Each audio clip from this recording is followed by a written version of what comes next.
आज फरीद भाऊ गायकवाड यांच्या शेतामध्ये अतिशय सुंदर आलेलं पीक हे जे 6-111 आपण बघत आहात. तर हे पीक जे त्यांनी पहिल्यांदा माळी तूर लागवड केली आहे. याच्या अगोदर ते माळी तूर लागवड करत नव्हते. तर सर्वप्रथम आपण जाणून घेऊ की जे एक नवी दिशा आपल्या कळंब तालुक्यामध्ये झाडकिनी एरियामध्ये डोंगरखर्डा भागामध्ये जो पहिला प्रयोग केलेला आहे माडतुरीचा, सगळं त्यांचं मनोगत आपण जाणून घेऊ. माझं नाव फरीद भास्कर गायकवाड, राहणार झाडकिनी, तालुका कळंब, जिल्हा यवतमाळ. मी माझ्या शेतामध्ये 6-111 हे वाण प्रफुल्ल भाऊ कापसे यांच्या मार्गदर्शनाखाली लावलेलं आहे. आणि तुम्ही बघत राहा, बुडापासून ते वरपर्यंत शेंगा शेंगा. आणि हे असं वाण बघण्यास जोगतं आहे. आणि मी माझ्या शेतात भाऊच्या मार्गदर्शनाने एवढं वाण घेऊ शकतो हे माझाच विश्वास नव्हता, पण ते भाऊच्या मार्गदर्शनाने झालेलं आहे. माडी तुरीचा जो प्रयोग आहे त्याच्यासाठी खूप मोठं मन लागते एका दमानं माडी तुरी लावणं. तर तुम्हाला ही कल्पना कशी सुचली माडी तुरी लागवड करायची? ते तुमचे व्हिडिओ बघितले भाऊ मी फेसबुकवर. शून्य मशागत कशी करायची, कमी खर्चात शेती कशी करायची, आणि त्यानंतर तुमचे व्हिडिओ बघून त्या मार्गदर्शनाखाली मी हे केलं आहे. आणि खूप असे काही नाही, मला एवढ्या 11 एकरामध्ये 1.25 लाख रुपये खर्च आला आहे भाऊ. काहीच खर्च नाही आला आहे. आणि ह्या 1.25 लाख रुपये खर्चामध्ये तुमच्या अंदाजाने किती तुरी व्हायला पाहिजे? मी जास्त पकडले नाही भाऊ, 100 क्विंटल पकडले. 100 क्विंटल. तर खरोखर भाऊ तुमचं कौतुक करावं तेवढं कमीच आहे. तुम्ही 6-111 वाण लावलेला आहे. याचं अंतर किती घेतलेलं आहे? मी 7 फूट घेतलं आहे भाऊ. हा. आणि 7 फूट घेतल्यानंतर आपली बायाच्या साठाने टोकन केलं आहे. टोकन मशीनने केलं असतं तर अजून चांगलं झालं असतं, कारण कुठे कुठे 4-5 बिया पडल्या आहेत. हा. आणि त्यानंतर 2 शेंडी कुंडी झाली आहे माझी. हा. 2 ड्रिचिंग झाली आहे. 2 वेळा खत झाले आहे. आणि 3 फवारे झाली. बरं बरं. आता याच्यामध्ये शेतकरी बांधवांची उत्सुकता असेल की तुम्ही खतं कोणते वापरले? 8-21-21. बरं. सूक्ष्म अन्नद्रव्यामध्ये काय वापरला? मायक्रोन्यूट्रियनचं भूमिशक्ती वापरला. आणि एक 90% सल्फर वापरला 90%. 90%. बरं, म्हणजे एकंदरीत संतुलित आहार तुम्ही ह्या पिकाला दिला. फवारणीमध्ये तुम्ही कोणते कोणते औषधं वापरले? मी एक पहिल्या फवारणीमध्ये जे नेटिओ आहे बुरशीनाशक, हम्म. त्याचा मला रिझल्ट चांगला वाटला. आणि बरोबर. ज्यावेळेस फुलात आलं विलवूड कंपनीचं जे बॉन्ड आहे, हा. त्याच्यानंतरच हा माल एवढा कॅचअप झाला. नाही तर फुलगळी खूप चालली होती. अच्छा. आणि त्या विलवूड कंपनीच्या बॉन्ड यांनी माझी शेंग फुलात लवकर रूपांतर झाली. एकदम बरोबर आहे मंडळी. सध्याच्या परिस्थितीत जर पाहतो म्हटलं तर बऱ्याच ठिकाणी तुरी ह्या फुलावर दिसत आहे. म्हणजे फुलाले फुल आहे. परंतु भाऊनी नेहमी कॉन्टॅक्टमध्ये राहायचे, विचारायचे काय फवारणी करायचं, कसं करायचं. तर त्या हिशोबात त्यांना मी 1 वेळा बॉन्ड फवारला म्हटलं, पण त्यांनी 2 वेळा फवारलं ना.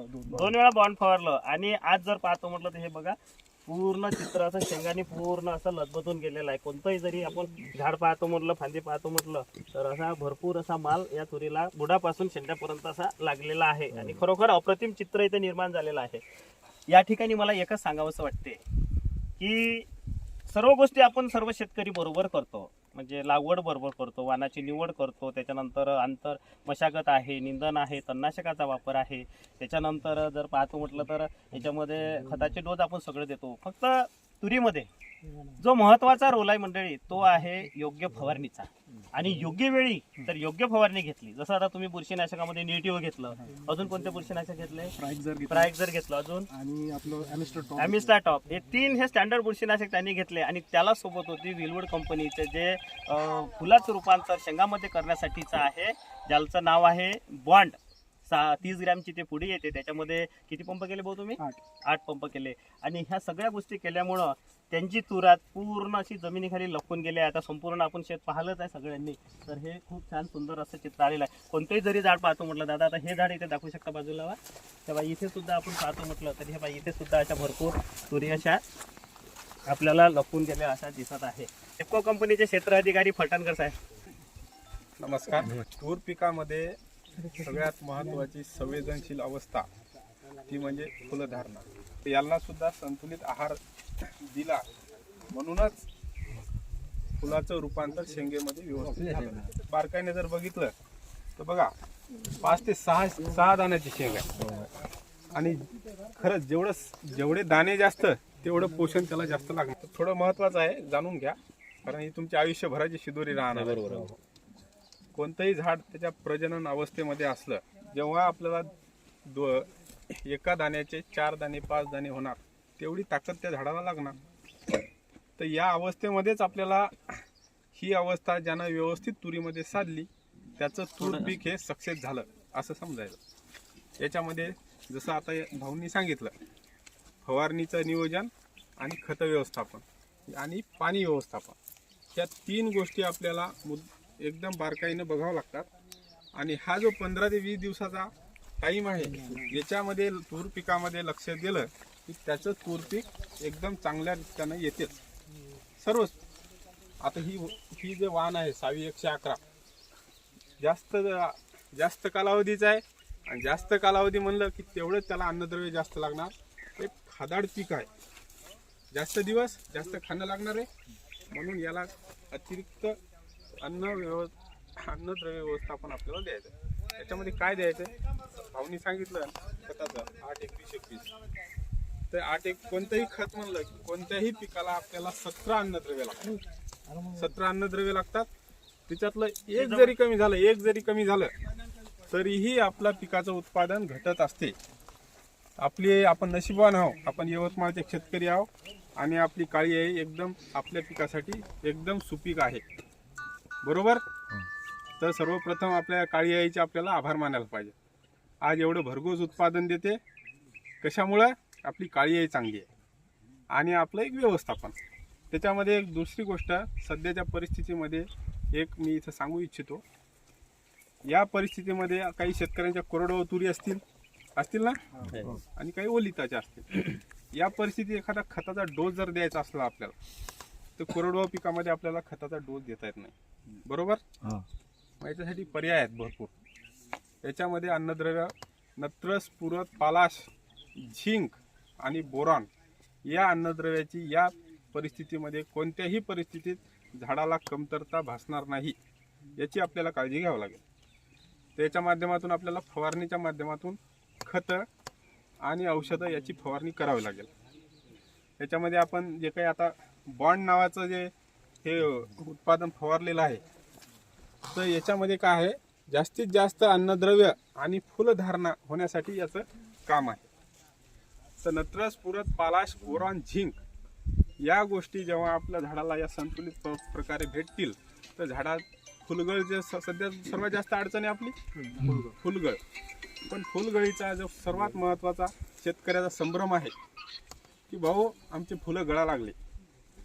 तूर पिकामध्ये 50 ते 60% फुलं गळणारच. सगळेच्या सगळे फुलं आपले शेंगेमध्ये रूपांतर होणार नाही.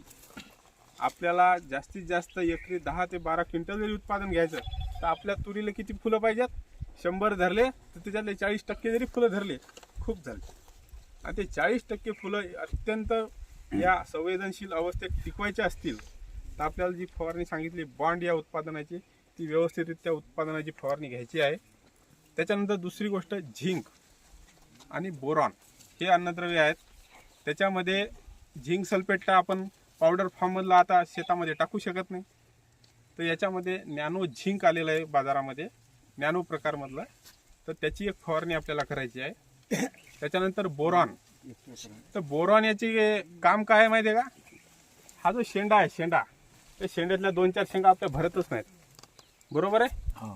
या 2-4 शेंडा जर शेंगा भरायच्या असतील, तर आपल्याला इथं बोरॉन नावाचं अन्नद्रव्य काम करत असते. तर बोरॉन आपल्याला 20% याची फवारणी घ्यायची आहे, जेणेकरून या वरच्या जे शेंड्यातल्या शेंगा आहेत त्याचाही दाना व्यवस्थितरित्या भरल. बोरॉन काय करते? खालचं अन्नद्रव्य खेचत शेंड्यापर्यंत पोहोचवते. तर हा बोरॉन नावाचा अन्नद्रव्य आणि झिंक नावाचं अन्नद्रव्य आपल्याला इथे फवारायचं आहे. सांगण्यासारखं खूप आहे, पण मी भाऊंच्या अभिनंदन करतो की आज यांच्यामार्फत या तुरीच्या पीक पाहणी कार्यक्रमानिमित्त इथं मला संवाद साधण्याची वेळ मिळाला. धन्यवाद. सोबत आहे विलवूड कंपनीचे क्षेत्राधिकारी ठाकरे साहेब. नमस्कार रामराव. मी अमोल ठाकरे, विलवूड कंपनीला मागच्या 10 वर्षापासून काम पाहतो आहे. आणि आज भाऊनं सगळी माहिती सांगितली, दादाने सगळी माहिती सांगितली. अतिशय तंत्रशुद्ध पद्धतीनं ज्या पद्धतीने शेती पाहिजे, ज्या पद्धतीने तूर पाहिजे, त्याचं नियोजन भाऊनी केलेलं आहे, गायकवाड साहेबांनी केलं, त्याबद्दल त्यांचं अभिनंदन आहे. मी फक्त एवढं सांगणार आहे की हे शेवटच्या ज्या अवस्था राहतात आपल्या 2 अवस्था, एक फुलधारणा, 6 ते 7 वेळा फुटणारी, बरोबर आहे, त्या बहारापैकी आपल्याला पहिला बहार जे जर टिकून ठेवला तरच असं आपल्याला चांगलं उत्पन्न भेटू शकते. तर पहिलं उत्पन्न आपलं म्हणजे पहिला जे बहार आहे तर त्याचं रूपांतर शेंगेमध्ये करायचं असणार. तर आपल्याजवळ जे ज्या भाऊनं आता 2 फवारण्या घेतल्या, लोक एकच फवारणी घेतात शेवटी. यांनी फुलधारण्या अवस्थेपासून 2 फवारण्या घेतलेल्या आहे. डिऑक्सिस्टेरॉल, टेम्पोस्टेरॉल, सिग्मोस्टेरॉल, त्यानंतर जिब्रेलिन, सायटोकाइनिन असे भरपूर शनद्रव्य आहे, ज्या कारणानं या फुलाचं रूपांतर लवकरात लवकर शेंगेमध्ये होते आणि समान दाना भरते आणि वजनदार करते. शेंगभर सर्व दाना समान करते. त्यामुळे पिकामध्ये तुम्हाला निश्चितच फरक जाणवल. एका फवारणीचं 2 फवारणीचं, काही लोक 1 फवारणी करतात, जशी त्यांची परिस्थिती त्या हिशोबानं करतात लोक. 2 फवारणी केली निश्चितच तुम्ही पाहताय की सगळी तूर जी आहे ते पूर्ण कोलांडून गेलेली आहे आणि खूप चांगलं कन्व्हर्शन आपल्याला इथं या विलोवूड कंपनीच्या विलबॉन्ड ही जी फवारणी केली आणि एक चांगल्या कंपनीचे बुरशीनाशक फवारणी केली, कीटकनाशक फवारणी केली, वेळोवेळी त्यांच्या फवारणीमुळे हे आपल्याला सुंदर पीक पाहायला भेटत आहे. हां, तर बाकीचा आपण संवाद तिथं आपल्या सांगूया.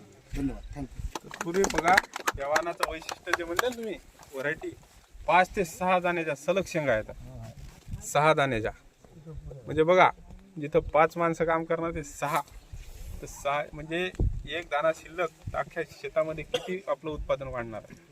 तर हेच या वाहनाचं एवढं एक चांगलं वैशिष्ट्य आहे. मगाशी येताना 1-2 शेतकरी म्हणत होते की बाबा कापसे साहेब आले, त्यांचे हे 6-111 आहे, त्यांचं वाण आहे.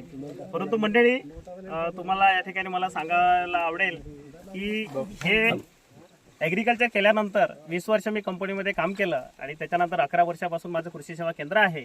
थोडं शेती आणि शेतकरी मी सगळं जवळून बघितलेलं आहे. तर हे वाण जे आहे ते माझं, तुम्ही म्हटलं याच्यात खूप तुमचा मनाचा मोठेपणा आहे, परंतु हे वाण जे आहे हे माझ्या शेतामध्ये मला 2 झाडं 4 वर्षाच्या अगोदर चांगले वेगळे असे दिसले होते आणि त्याच्यापासून वाढवत आज आपण आता इथपर्यंत आलेलो आहोत. फरीद भाऊने हे लावलेलं आहे. तर हे वाण मला असं वाटतं की हे परमेश्वराची देण आहे. हे एवढं चांगलं जे वाण आहे, कारण विषय कसा आहे की आज जे आपण तुरीचे व्हेरायट्या लावत होतो, तर याच्यामध्ये 3 दाणे 4 दाणे ह्या जनरली आपण लावत होतो. परंतु हे जे आपल्याला 5 दाणे 6 दाणे जे माझ्या शेतात दिसलं आणि तिथून आता हे वाढवत चाललो आणि त्याला मी मग 6-111 नाव दिलं. कारण कोणतेही पीक म्हटलं की त्याला कोणतेही वाण म्हटलं की आपल्याला नाव द्यावंच लागेल. तर हे निवड पद्धतीनं तयार केलेलं हे वाण आहे. याचं जे वैशिष्ट्य साहेबांनी सांगितलं की याच्यात 5 ते 6 दाणे आहे. त्याच्यानंतर पान जे आहे ते या तुरीचं इतर तुरीच्या वाणापेक्षा हे रुंद आणि लांब आहे. त्याच्यामुळे अन्नद्रव्य हे प्रकाश संश्लेषणाच्या क्रियेद्वारे जास्त प्रमाणामध्ये तयार करते. दुसरी एक महत्त्वाची गोष्ट म्हणजे याला फांद्या भरपूर येतात, फुटवे भरपूर येतात आणि लाग जर पाहतो म्हटलं तर हे बघा एकदम बुडापासून शेंड्यापर्यंत पूर्णच्या पूर्ण असे हे सरंग भरलेले याच्यामध्ये दिसतात.